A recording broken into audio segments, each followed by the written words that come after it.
Alors 1960, c'est l'époque des yéyés, mais pas seulement, c'est aussi l'année de naissance de la sophrologie, grâce à Alfonso Caicedo, qui est d'origine colombienne et qui, à l'époque, est un jeune neuropsychiatre qui commence sa carrière dans un hôpital psychiatrique à Madrid.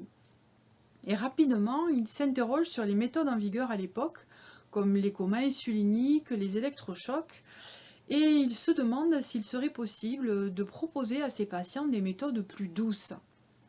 Alors pour ça, il lui semble évident que la première des choses à faire, c'est déjà de mieux connaître les mécanismes de la conscience ordinaire. Comment aborder une conscience malade si on ne sait pas déjà comment fonctionne une conscience saine? Et d'ailleurs, il trouve que c'est un vide dans son cursus universitaire, parce qu'en fait, c'est un sujet qui n'a jamais été abordé pendant ses études de médecine. Alors, à 28 ans, en 1960, il décide de créer cette nouvelle méthode et pour cela, il crée un département spécifique dans l'hôpital de Madrid où il exerce, un département de sophrologie et de médecine psychosomatique.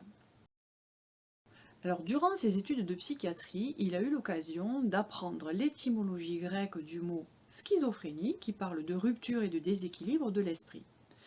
Selon la même logique, il va utiliser des racines grecques, d'autant qu'il est passionné de philosophie et d'étymologie grecque, pour créer le mot sophrologie. La sophrologie étant l'étude de la conscience en équilibre, il utilise le mot sos qui veut dire équilibre, donc pour le début, so, phrène qui veut dire esprit pour phro, et logos qui veut dire étude pour logis, sophrologie, sos, phrène, logos. Alors une fois que l'idée avait germé, que le nom était trouvé et que le contexte était en place de pratique et d'étude de cette méthode, grâce au département de médecine psychosomatique et de sophrologie, eh bien Caicedo a continué évidemment à rechercher, à approfondir, à étoffer cette méthode. Et pour cela, il s'est appuyé d'abord sur sa formation de base, la psychologie, la psychiatrie, la neurologie, mais également sur sa passion, la philosophie, et plus particulièrement, il s'est intéressé à la phénoménologie, celle de Husserl, qui est un philosophe allemand, et celle de Binswanger, qui est un médecin suisse.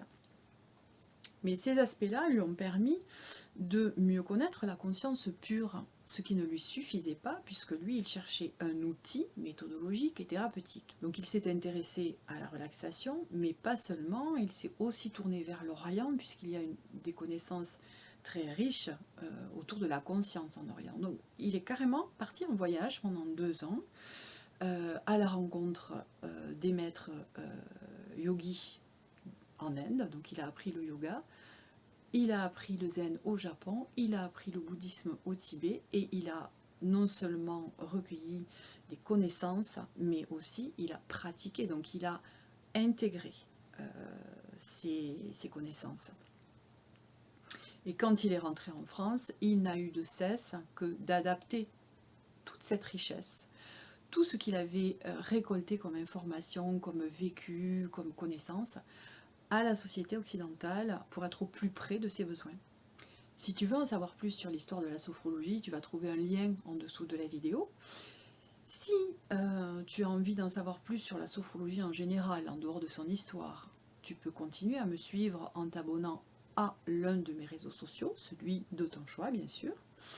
Si tu as apprécié, eh bien tu peux liker ou me le dire en commentaire. Tu peux aussi me demander d'intervenir sur une question que tu te poses au sujet de la sophrologie. Et enfin, si tu penses que ça peut aider quelqu'un d'autre que toi, eh bien n'hésite pas à partager. À bientôt!